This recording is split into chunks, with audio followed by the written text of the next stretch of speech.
නමෝ තස් භගවතු වරහතෝ සම්මා සම්බුද්දස්ස ඒ භාග්‍යවතු අරිහතු සම්්‍යක් සම්බුද්ධ රාජෝත්තමයන්න් වහන්සේට මාගේ নমස්කාරේ වේවා සාදු සාදු පින්නතුනි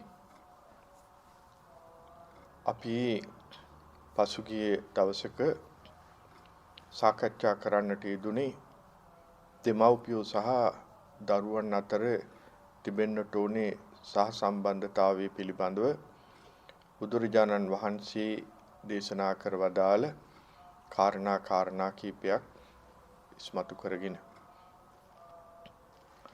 එතනදී විශේෂයෙන් මම අපේ දෙමව්පියන්ට මතක් කළේ ඔබ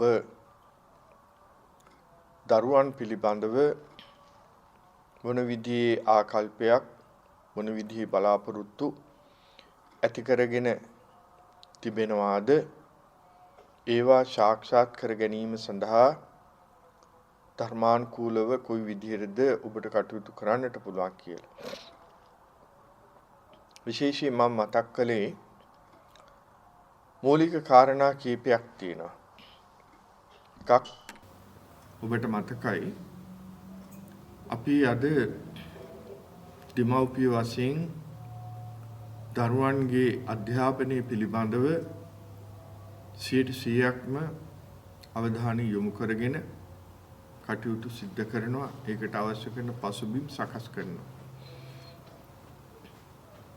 නැන කියලා කියන්නේ නුවණ. අපි අහලා තියෙනවානේ වචන දෙකක් තියෙනවා කියලා එතන. ಗುಣ සහ නැන. දහම් පාසල් යන කාලේ ඉස්කෝලේ යන කාලේ ඔබ ඉගෙන ගන්නට ඇති ಗುಣ නැන දෙකෙන් යුතු පුතුමේ ඊතා ගරු ওই විදිහට කියලා තියෙනවානේ. දැන් එතන පුතා කියලා කිව්වට දුවටත් අපි දෙමව්පිය වශයෙන් දරුවන්ගේ අධ්‍යාපන මිනිස්සුන්ටම ආභරණය ගුණේ සහ නුවණ. එතනදී අද මේ වර්තමාන සමාජයේ නැනට තමයි ඥානයට තමයි ප්‍රධාන තැන දෙන්නේ. ඒකට 아무තු තර්ක විතර්ක අවශ්‍ය කරන්නේ නැහැ.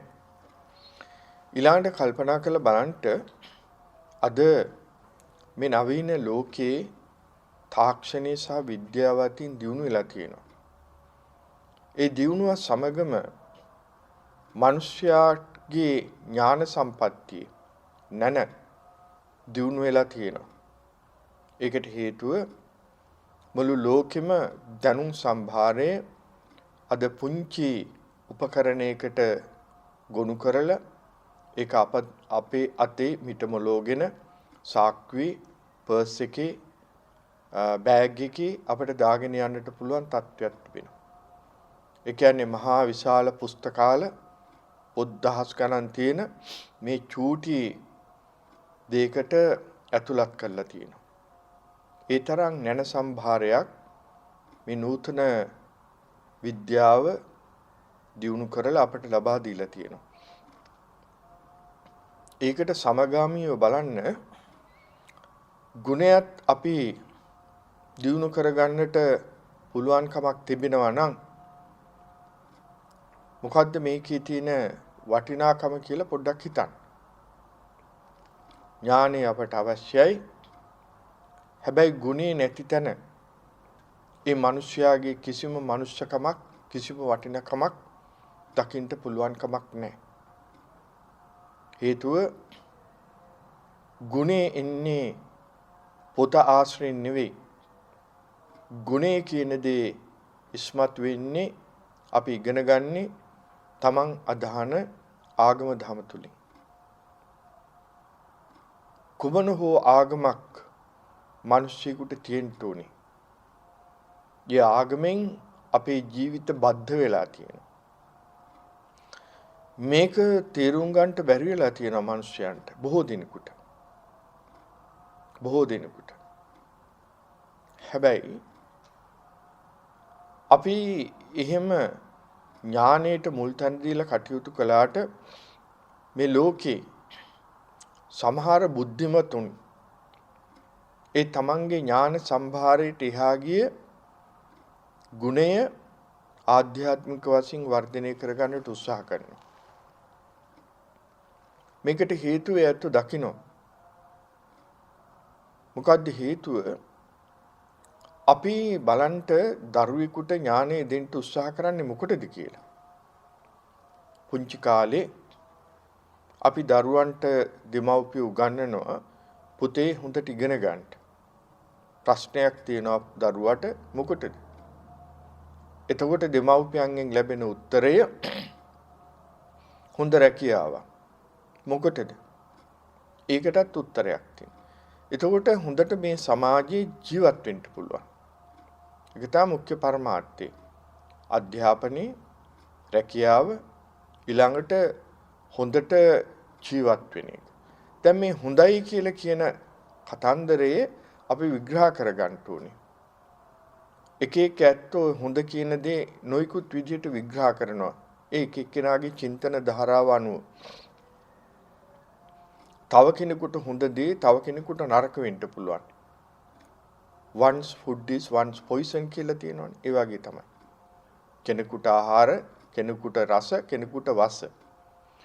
තව කෙනෙකුට හොඳ දේ තව කෙනෙකුට නරක වෙන්න පුළුවන්. මේක තමයි ලෝකේ න්‍යාය. කොහොම වුණත් මේ අධ්‍යාපනයේ තුලින් රැකියාවත් රැකිය තුලින් ආර්ථිකයත් අද මේක තමයි ජීවන රටාව වෙලා තියෙන්නේ. එතකොට මුදල් තියෙනවා නම් මේ ලෝකේ කරන්ට බැරි දෙයක් නැහැ කියලා කතන්දරයක් තියෙනවා. මුදල හැම දෙයකටම මුල්. නමුත් හැම දෙයකම මුදල් නෙවෙයි. අන්න එතනයි ප්‍රශ්නේ තියෙන්නේ. හැම දෙයකටම මුදල් ඌමනා වුණාට මුදල හැමදේම නෙවෙයි. මුදලෙන් ගන්න බැරි දේවල් මේ ලෝකේ ඕන තරම් තියෙනවා. ඒ ද්‍රව්‍ය දේකට වඩා එහාට ගිය දෙයක්. මෙතනදී මට හොඳ සිද්ධියක් මතක් වෙනවා. මම ලංකාවේ අපි කඳුබඩ භාවනා මධ්‍යස්ථානයේ මම මගේ ආයතනයේ අපේ නායක හාමුදුරු අතිපූජ්‍ය කහටපිටිය සුමතිපාල කම්මට්ටානාචාර්යන් වහන්සේ තමයි ලංකාවට බුරුම භාවනා ක්‍රමේ හඳුන්වලා දුන්නේ නිර්මාතෘ. ඒ භාවනා මධ්‍යස්ථානයේ මම ඉන්න කාලේ මේ ලෝකේ පුරා ලොකු රැල්ලක් තිබුණා. අර හිපි කියලා සංස්කෘතියක් තිබුණා. ඔය වැඩිහිටිය ඇත්තන්ට මතක ඇති. බටහිර රටවල් වල විශේෂයෙන් ඒ හිපි සංස්කෘතිය අනුගමනය කරා අපේ රටේ හිටපු සමහර. ඒ විදිහට කලිසම් ඇඳ, ඒ විදිහට කොණ්ඩවා වාගෙන හිටිය කොහොම වුණත් මේ තරුණේ, ඒ කියන්නේ ලාංකිකෙක් නෙවෙයි, විදේශීය තරුණේ අපේ භාවනා මධ්‍යස්ථානෙට ආවා. ඒ ඔය කියන කණ්ඩායමේ කෙනෙක් කොණ්ඩේ වවාගෙන ඒක පොකුටු ගහිලා රැලි ගහිලා අර පීරන්න නැති වුනහම වෙන්නේ ඒ වගේ පලාතේ යන්න බෑ ගඳයි සුමාන ගානකින් හොදපු නැති ඇඳුම් තැන් තැන් වල ඉරිලා අඬ දාලා කලිසම මෙයා ආවේ භාවනා කරන්න කියලා. නායකහරු ඉස්සෙල්ලාම කලේ පණිට්ටියකුත් දීලා සබන් කැල්ලකුත් දීලා තුවායකුත් දීලා අර ඔෆිස් එකේ හිටපු මහනුස්සයෙකුට කතා කරලා සරමකුයි ෂර්ට් එකකුයි ගෙනත් දීලා කියලා නාගෙන ඉන්න කිව්වා. කවුලත් කපාගෙන නාගෙන ඉන්න. ආවට පස්සේ කොණ්ඩෙත් කපලා දැම්මා. දැන් මිනිහා පිරිසුදුයි භාවනා කළා. භාවනා කරලා මේ මිනිස්සයා යන දවසේ අපිට හම්බ වුණා. මේ මිනිස්සේ තරුණයා හොඳ කතන්දරයක් කිව්වා. එයාගේ ජීවිත කතාව. මොකද්ද? එංගලන්තේ හිටපු ළමෙක් පුංචි කාලේ අම්මා දුන්න අවවාදය තමයි ඔය මම මුලින් කිව්වේ. පුතේ හොඳට ඉගෙන ගන්න. පුතාට ප්‍රශ්නයක් තිබුණා. මොකටද අම්මේ? හොඳ රැකියාව. මොකටද? සල්ලි. මොකටද? සතුටින් හොඳින් ජීවත් වෙන්න. ඇත්තට මේ පුතා හොඳට ඉගෙන ගත්තා. අවසානයේ වෛද්‍යවරයෙක්. දැන් හම්බ කරනවා. අතට මිටට ඕන තරම් මුදල් තියෙනවා. අම්මගෙන් අහන ප්‍රශ්නේ අම්මේ දැන් මම ඔයාගේ කීම ඉටු කරලා තියෙනවා. ඉගෙන ගත්තා වෛද්‍යවරේ වෛද්‍ය වෘත්තිය. දැන් මගේ අතට මිටට සල්ලි තියෙනවා. මොකද්ද ඔයා කිව්වේ? නෑ පුතේ සල්ලි තියෙනවා නම් ඕන දෙයක් කරන්න පුළුවන් මේ ලෝකේ. ඒකාකාරී ජීවිතේ. උදේ රැකියාවට යනවා. ලෙඩ්ඩු බලනවා. ගෙදර එනවා. ආයි උදේට යනවා. ආයි ගෙදර එනවා. මේ ඒකාකාරී ජීවිතයේ මේ තරුණයාට එපා වුණා. අන්තිමට යාගේ වයසේ තරුණයෝ කීප දෙනෙක් එකතු වුණා. එකතු වෙලා මේගොල්ලෝ පොඩි සමිතියක් දැන් ওই තියෙන යූත් ක්ලබ් වගේ එකක් හදාගත්තා. හදාගෙන මොකද කළේ? වැඩ ඇරිලා ඉවර වෙලා හවසට යනවා ওই දැන් අපි කතා කරනවා වගේ පබ් එකකට. ගිහිල්ලා විනෝද වෙනවා. ඊළඟට පොඩ්ඩක් මත්පැන් පානය කරනවා. මේ ඇබ්බැහිය එන්න වැඩි වුණා. වැඩි වෙලා දවසක් මේ වෛද්‍යවරයා ඒ පබ් එකේ හොඳටම බීලා වැඩි වෙලා ඊට පස්සේ මෙයාට වමනේ ගිහිල්ලා මෙයා දන්නේත් නැහැ වමනේ ගොඩේ වැටිලා අර යාළුවෝ ටික මේ ළමයාව මේ තරුණයා උස්සගෙන ගිහිල්ලා ඒගොල්ලන් ගෙදර යාළුවන්ගේ ගෙදර එහෙම්මම දාලා නිදාගන්න. උදේ නැකිට්ටලු නැකිටලා බලනකොට ගඳයි ඇඟ හැමතැනම. බලපුවම වමනේ. එයාට එච්චර කල්පනාවක් නැහැ. මොකද උනේ? යාළුවෝ විස්තර කළා වෙච්ච දේ. කලකිරීමක් ඇති වුණා. මොකද්ද මේ ජීවිතේ? අම්මා ඉගෙන ගන්නට කිව්වා. රස්සාවක් කරන්නට කිව්වා. මුදල් හම්බ වෙනවායි කිව්වා. ඒ ඔක්කොම කළා. දැන් මොකද්ද මේ? දැන් මටම මාව පිළිකුල් වෙලා. කලකිරුණා. ඔය වෙනකොට එංගලන්තයට ආවා යෝගි කෙනෙක්. මේ යෝගිතුමා හම් වෙන්න මේ තරුණ පිරිස ගියා. ගියේ මොකටද? මානසික සහනය හොයන්න. මුදල් තියෙන ඕනතර. නමුත් මානසික සතුටක් මානසික සහනයක් නැහැ. අර යෝගිතුමා මේගොල්ලන්ට උපදෙස් දෙනවා. ඕන දෙයක් කරන්න. හැබැයි මතක තියාගන්න. මෙතන ඉන්නවා නම් දවසට පැයක් හමාරක් භාවනා කරන්න ඕනේ. ඕන දෙයක් කරන්න.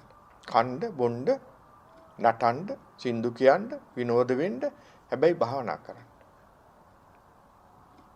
මේ ළමයි එකඟ වුණා ඒකට. ඊළඟට ටික මෙයා භාවනා කරගෙන ගියාම මෙයාට තේරෙනවලු මේ අම්මා කිව්ව දෙයට එහා තව දෙයක් තියෙනවා. සතුට. සල්ලි වලින් ගන්න බැරි දෙයක්. ඊට පස්සේ මොකද කළේ? එකතු වෙලා තිබිච්ච මුදල් ටික අතට ගත්තා. වෛද්‍ය වෘත්තියට ආයිබෝන් කිව්වා. ලෝකේ හැමතැනම කරක් ගැහුවා. මානසික සුවය සතුට හොයාගෙන. ඉන්දියාවෙන් ලංකාවට ආවා. ආරංචිලා අපි භාවනා මධ්‍යස්ථානට භාවනා කළා. යන දවසේ කතන්දරේ කියාගෙන යනකොට මට කියපු දේ තමයි you are very lucky your country your people.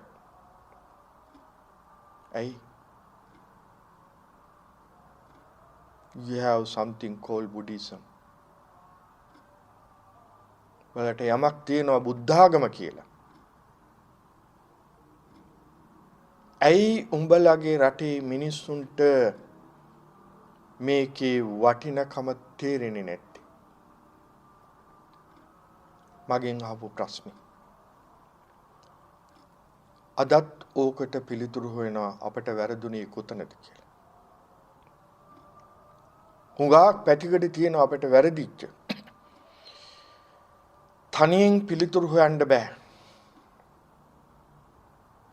සාමූහික පිළිතුරු හොය යුතු ප්‍රශ්නයක්. නමුත් එතනදී යම් යම් බලවේග හරස් වෙනවා. ඕකයි ගැටලුව. දැන් හිතලා බලන්න මම මේ කියාගෙන ආවේ දෙමව්පියෝ තමන්ගේ දරුවන්ට අධ්‍යාපනය ගැන කතා කරනවා අන්තිමට කොහෙන්ද ඉතුරු වෙන්නේ නවතින්නේ කියලා. අද මේ රටේ වුණත් සමහර දෙමව්පියන්ගේ සිහින බොඳ වෙලා දරුවෝ සීසීකට ගිහිල්ලා දෙමව්පියෝ කඳුළු සලන අය කොච්චර ඉන්නවද? හේතුව අර මුලින් කියපු අධ්‍යාපනයේ අංක 1ට දැම්මා ආගම දහම පිළිබඳව සැලකිල්ලක් උනේ නැහැ. මම ඕවා මතක් කළා ඔබට. දැන් අද මම බලාපොරොත්තු වෙන්නේ දරුවෝ වශයෙන් ඔබෙන් දෙමාපියන්ට ඉටුවෙන්න උන යුතුයකම් මොනවද කියන එක පහදලා දෙන්න බුදුරජාණන් වහන්සේ කරපු දේශනාව අනුසාරයෙන්. යුතුයකම් මේක තමයි බුදුහාඳුරෝ පාවිච්චි කරපු වචන යුතුයකම කල යුතු දේ.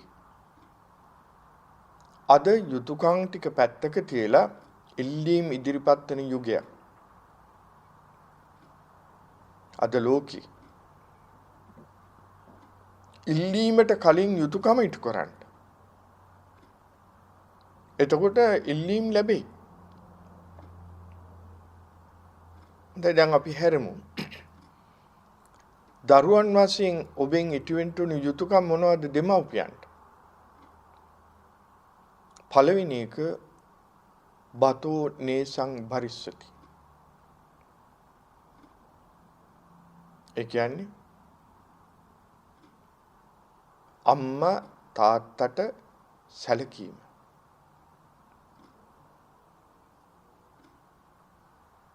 ප්‍රශ්නාර්ථ ගොඩයි. ඇයි? ඒ යුතුයකම අද වර්තමාන සමාජයේ දරුවන් අතින් කොච්චර ඉටු වෙනවද කියලා හිතලා බලන්න කාලය ඇවිල්ලා.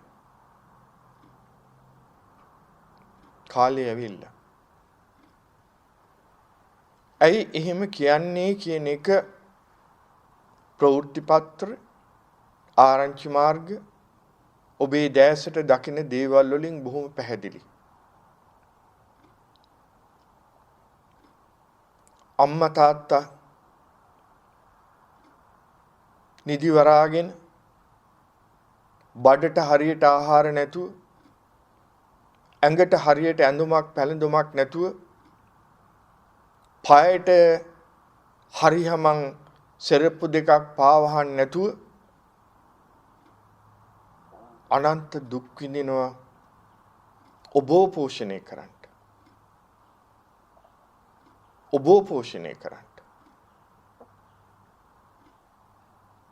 නමුත්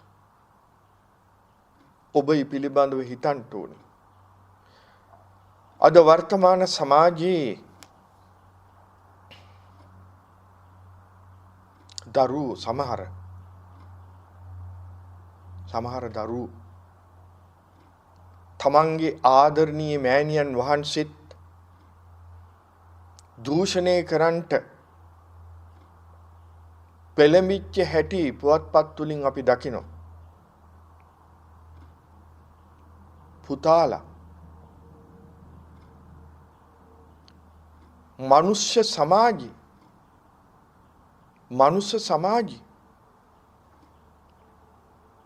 පොඩ්ඩක් හිතලා බලන්න. කොහෙද මනුස්සකම්? මනුස්සකම්? මං ඉස්සෙල්ලා කිව්වා වගේ හේතු රාශියක් තියෙනවා. ඒ හේතු වලට පිළියම් යොදන්නට බාධක රසක් තියෙනවා. කොහොම වුණත් ඔබ මිනිස්යන් වශයෙන් මේ ටික හිතන්න ඕනේ. දෙමව්පියන්ට සැලකීම දරුවන්ගේ වගකීම. ඇයි අපි එහෙම කරන්නේ කියන එක අපි පුංචි කාලේ ඉඳන්ම දරුවන්ට කියලා දෙන්න ඕනේ.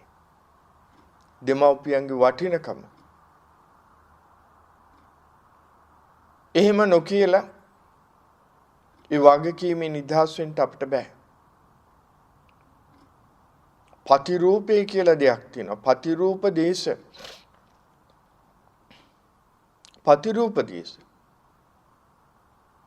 අපට අවශ්‍ය කරන සුදුසු පරිසරයක් තියෙන්න ඕනේ. අද ඒවා අපෙන් ගිලිහිලා ගිහිල්ලා. අනුරාධපුරේ අපි ඉගෙන ගන්න කාලේ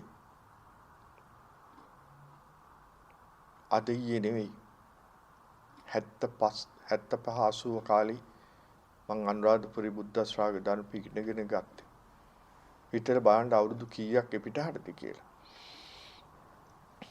එදත් මේ ප්‍රශ්නේ තිබුණා. දරුවෙක් පුතෙක් මත්පැන් වලට ඇබ්බැහි වෙච්ච පුතෙක් අම්මා මේ පුතාට හැමදාම අවවාද කරන පුතේ බොන්න එපා පුතාට මේක ඉස්සර දෙයක් හැමදාම ගෙදර ආවම එපා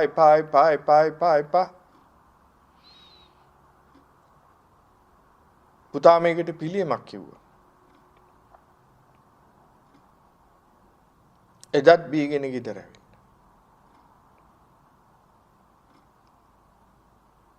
කඩ මොනවද? කෑ ගහලා මඤ්ඤොක්ක ටිකක් තිබිලා තියෙනවා තම්බල. මඤ්ඤොක්ක. බදන්වා අනුරාධපුර පැත්ත දුෂ්කර පළාතක්. ඒ අම්මා අර පුතාට මඤ්ඤොක්ක කෑලි ටිකක් පිගානට බෙදලා පොල් ටිකකුත් එක්කලා මේ පුතාට ගෙනත් දුන්නා. ඒ තාත්තා මේ සිද්ධිය කිව්වේ අඬ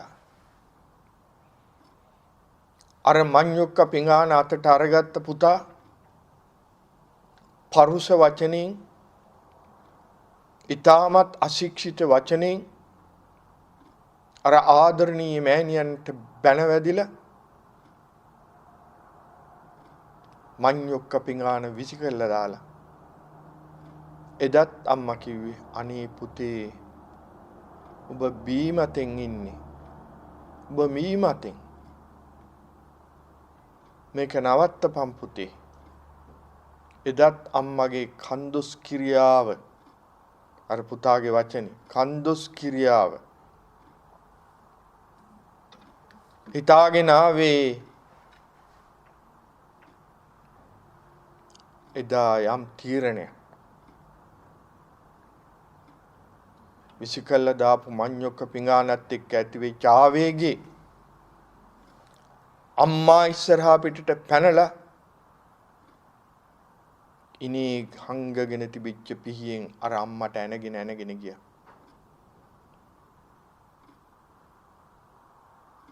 එදා ඒ දරුවා බිහිවෙච්ච වෙලාවේ රතු පාට රුධිරයේ සුදු කිරි බවට පරිවර්තනය කළ පෝපු අම්මගේ ඒ ශරීරේ පුරා ගලාගෙන යන රුධිරය අර පුතාට කණ්ඩ දුන්න මඤ්ඤොක්ක පිඟානත් තෙත් කරගෙන ගලාගෙන හිතලා බලන්න. හිතලා බලන්න. අද සමාජෙත් එදා සමාජෙත් මේවා සිද්ධ වුණා. හෙටත් විය හැකි. දෙමව්පියන්ට සලකන දරුවෝ ඕන තරම් මේ සමාජයේ ඉන්නවා. බෝසත් දරුවෝ. බෝසත් දරුවෝ. නැවත නැවත මේ ටික සිහිපත් කරන්නේ තමන් හදා වඩාගත් අම්මා තාත්තට සලකන්න අපිට පුළුවන් විදිහට. අපිට පුළුවන් කමක් තිබෙන්න ඕනේ.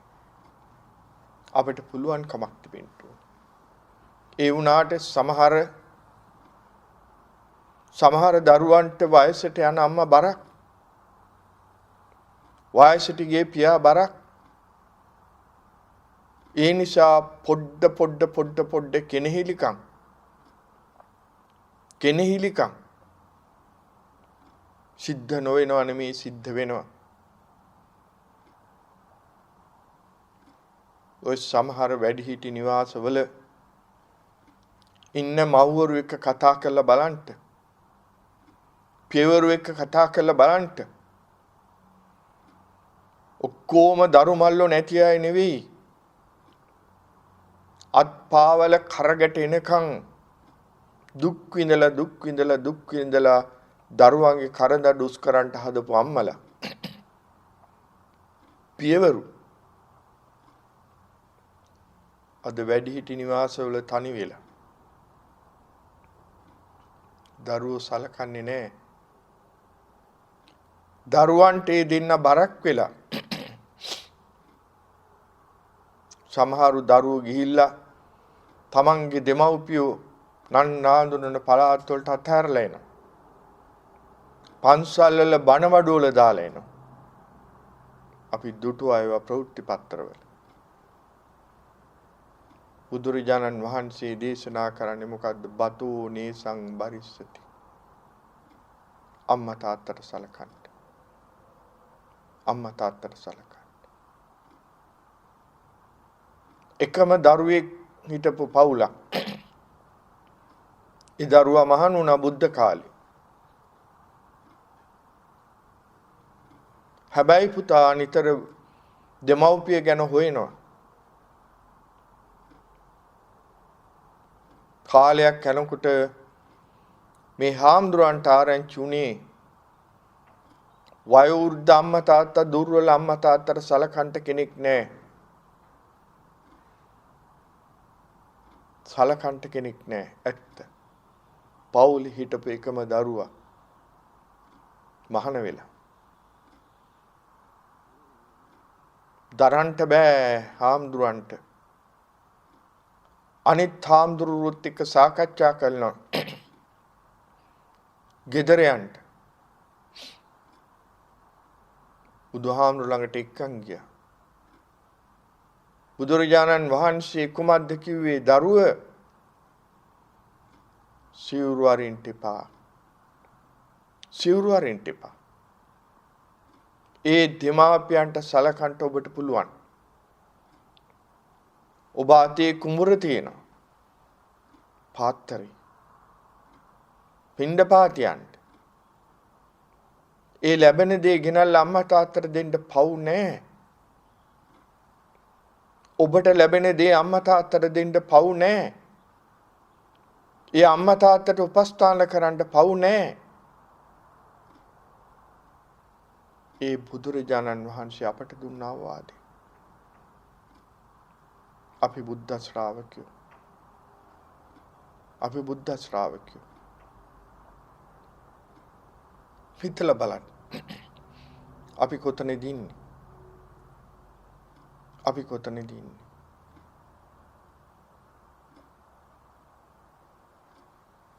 ස්පිරිතාලයකට මම මේ අම්මා කෙනෙක්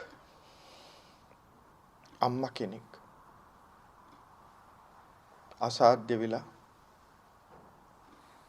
පිරිත් ටිකක් කියන්ට කියලා එක්කන් ගියා. කොහෙවත් නෙමෙයි මෙහි.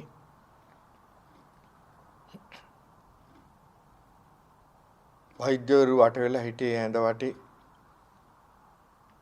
මට ටික වෙලාවක් එළියේ ඉඳ තිබ්බා.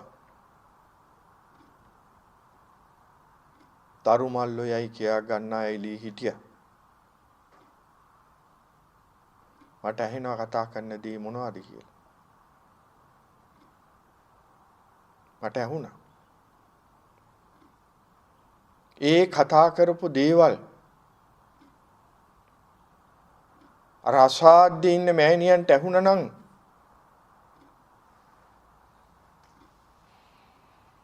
ඒ අම්මා මොන තරම් මානසික පීඩනයකට හසු වෙයිද?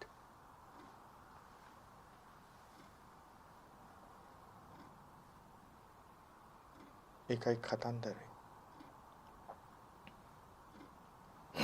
අර වික්ටර් රත්නායකගේ හොඳ සින්දුවක් තියෙනවා.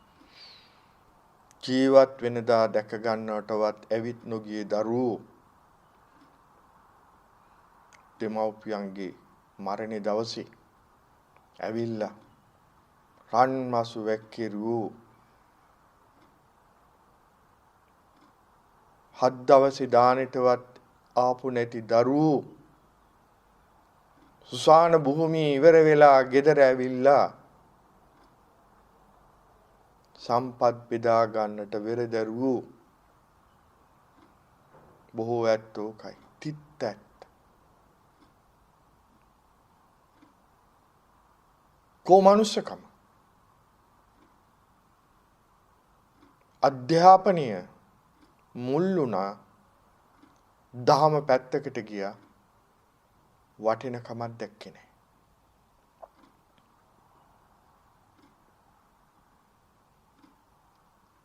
ඒ නිසා අපි හිතන්ට අපිට නැවතිච්ච තැනක් තිබුණා. වැරදිච්ච තැනකුත් තිබුණා. ඒවා නිවැරදි කරගන්න කාලය අපිට ඇවිල්ලා තියෙනවා. මේ ඒකට කාලේ වටපිටාව පිළිබඳව හොඳට තේරුම් ගන්න. හොඳට තේරුම් ගන්න. මේ මෙහි සිදුවෙච්ච තව සිදුවීමක්. ඕක මං හැම තැනම කියනවා කිය යුතුයි. වැඩිහිටි නිවාසයක අම්මා කෙනෙක් බලන්ට පුතෙක් ගියා උදේ සස්ටජන් ටින් එකක් අරගෙන.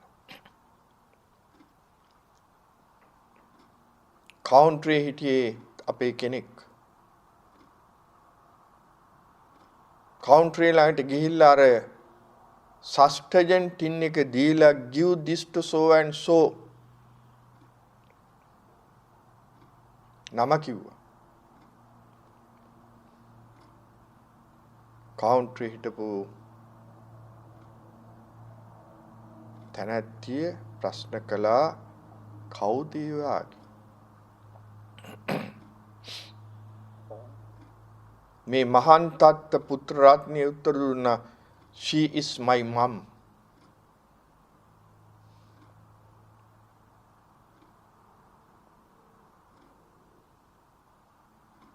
ප්‍රති උත්තරයක් ලැබෙනවා why can't you take it and give it to her? She's your mom.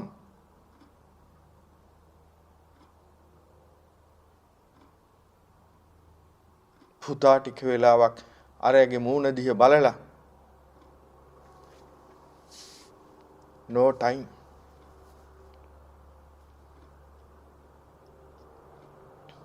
no time.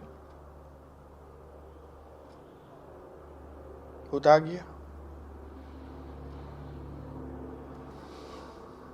no time. අපිව හදන්න, අපිව පෝෂණය කරන්න, අපේ කරදඬු උස් කරන්න අම්මලා තාත්තලාට කාල නිර්ණයක් තිබ්බද? ඒගොල්ලෝ පැය 24ෙම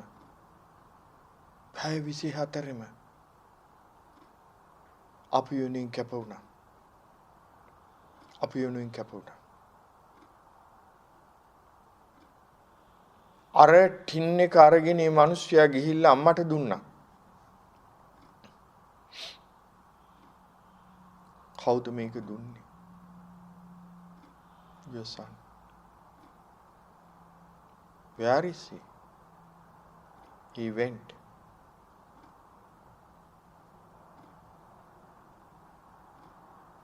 අර අම්මාව නොමර මරුවා නම් හොඳයිනේ. ඇයි මේ නොමර මරන්නේ? මිනිස්සයා මට කියනවා හාමුදුරුවනේ සස්ටජන් ටින් එක පපුවට තද කරගෙන අර අම්මා හුස්මක් පිට කළා.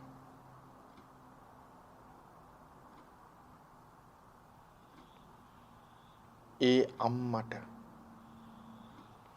අර පුතා හදන්න කුසට ආපු වෙලාවේ ඉඳලා කරඬු මහත් කරලා උගන්නලා විවාහ ප්‍රාප්ත කරලා මේ සියල්ල ගෙනල්ලා අම්මා එතෙන්ට එනකන්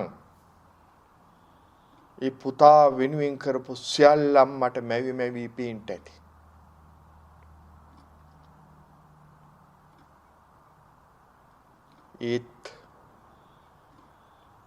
ඒත්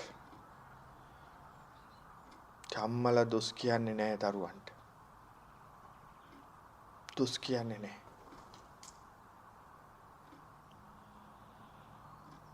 ගාල්ලේ මං වස්වසල ඉන්නකොට අපි වැඩිහිටි නිවාසයක දානෙකට ගියා. පාසල් දරුවෝ කීප දෙනෙක් අරගෙන. අර සුදු පාට ඇඳුම් ඇඳගෙන මේ ළමයි ටික නිවාසයට ඇතුල් වෙනකොට අම්මලා හරි ආදරෙන් බලන් හිටියා. අතීත ආවර්ජනා මට දරු පැටවුන් ඉන්නවා. වයසක අම්මා කෙනෙක් එක ගහඬනවා.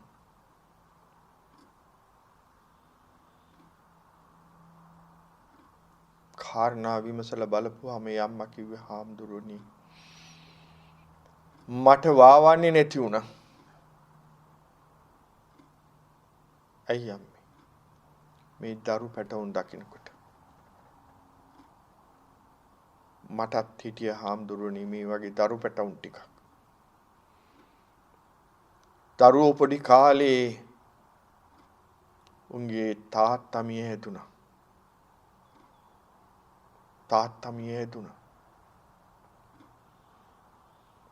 මම වෙන කසාදයක් බැන්දේ නෑ.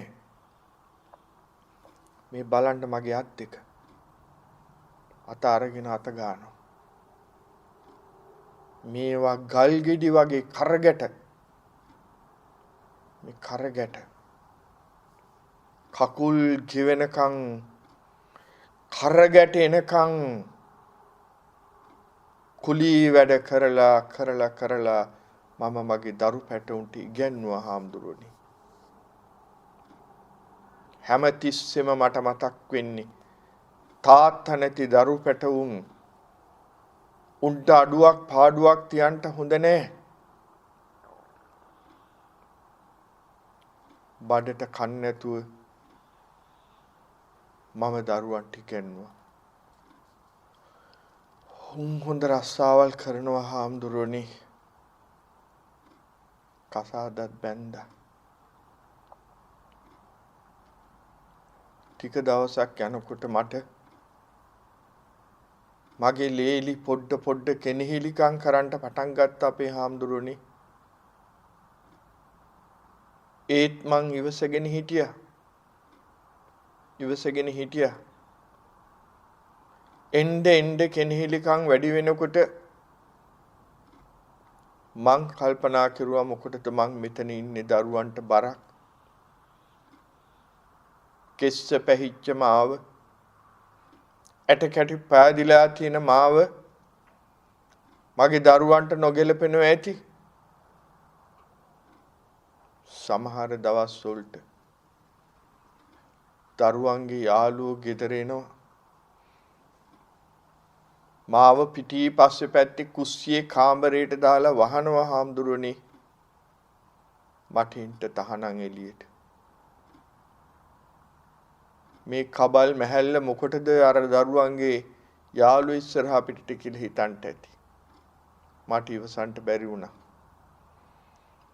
කඩමාළු දෙක තුන පොඩි බැඳගෙන මම පාරට බැස්සේ. අර මිනිස්සයාගේ තැනට ඉක්මනට යන්න. මේ දරු පැටවුන් දකින්නකොට මට ඔක්කොම මතක් වුණා. මම ප්‍රාර්ථනා කරන්න එකම දෙයයි ඇති තවත් ජීවත් වුණා. ඉක්මනටම අනේ මගේ මිනිස්යාගේ තැනට මට යන්න ලැබේවා. මේ වගේ ප්‍රාර්ථනා කරන අම්මලා කී ලක්ෂයක් මේ ලෝකේ ඇත්ත.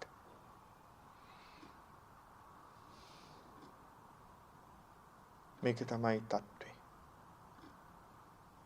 බතෝනේ සංබරිස්සති බුදුරජාණන් වහන්සේ අපට ඉගැන්වුවේ සලකන්ට අම්මා තාත්තට. මේ සියල්ල මැද්දේ දෙමව්පියන්ට සලකන දූ දරුවෝ මේ ලෝකේ ඉන්නවා. බෝධිසත්ව දරුවෝ, බෝසත් දරුවෝ මෙහෙත් ඉන්නවා. මගේ ඇස් දෙකට මම දැකලා තියෙනවා. එක අම්මා කෙනෙක් හිටියා. වයස්ක අම්මා කෙනෙක්. බොහොම සන්තෝෂෙන්. ඒ අම්මා එන්නෙන් වයෝවෘද්ධ භාවයට පත් වෙලා මේ දුව තීරණය කරනවා අම්මව වැඩිහිටි නිවාසයකට දාන්න. බැරි කමට නෙවෙයි, නොසලකා හින්ට නෙවෙයි, එයාට තනියෙන් කරගන්න බැරි කමට. සියලු දේ ලෑස්ති කරලා හවස ගිලන් රථයටත් ගෙදෙට්ට එන්න කියලා මේ දුව වැඩ ඇරිලා ආවා. අම්මා බලන් ඉන්නවා දුව එනකම්. හැමදාම එහෙමයි. දොර ඇරගෙන ඇතුළට එනකොට පේන්නේ කෙලින්ම අම්මව. අම්මා දුවගෙන් අහනවා අම්මේ ඔයා ආවද මාව බලන්න?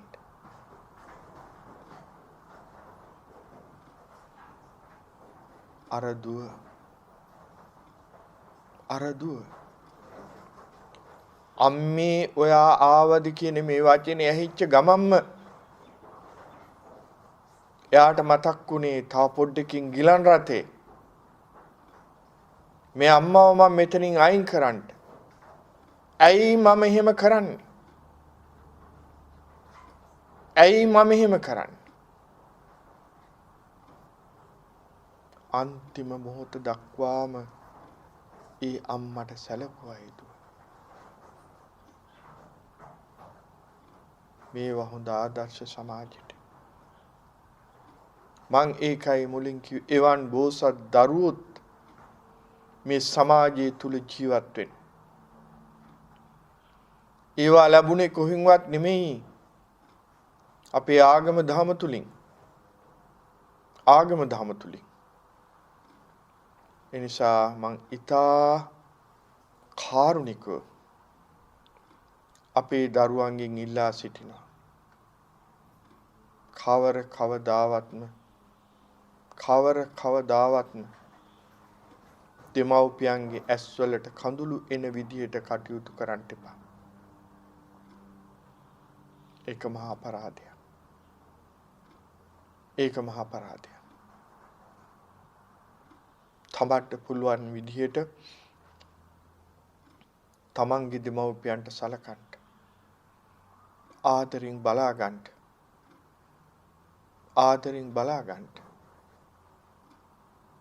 ඔබේ මොන ප්‍රශ්නේ තිබුණත්, ඔබේ මොන අඩුපාඩුකම් තිබුණත්, ඔබේ මොන වැරදි තිබුණත් සමාජයේ ඔබ මොනතරම් පිළිකුල් කළත් කොන් කළත් දොර නොහෙන තැනක් තියෙනවා. ඒ ඔබේ දෙමව්පියන්ගේ දොර. ඒක දරුවන්ට විවෘතයි. හේතුව ඇයි? ඒ දාරක සෙනෙහස දෙමව්පියන්ගේ ඇට මිදුළු ආසේ කාවැදිලා තියෙන නිසා. එයිසා පින්බර දරුවිනි ඔබ නිතර මතක් කරන්න. ඔබ මේ ලෝකයට බිහි කළ අම්මා. ඔබ හදන්න වඩන්න වෙර වීරිය වඩලා අනන්ත දුක් විඳ තාත්තා පියතුමා ගැන ඔබ කොයි විදිහට කටයුතු කරන්න ඕනේද? ඔබේ ආකල්ප වෙනස් කරන්න. ආකල්ප වෙනස් කරන්න. තවත් දෙමව්පියන්ට සලකමින් බෝසත් දරුවෙක් වන්නට ඔබ උත්සාහ කරන්න. ඒ දෙමව්පියන්ට සැලකීමේ බෝසත් ගුණය ඔබ තුල ඇති වේවා. ඒ සඳහා ඔබට තුන්රුවන්ගේ ආශිර්වාදය ලැබේවා කියලා මා ප්‍රාර්ථනා කරනවා. සම්මා සම්බුදු සරණයි.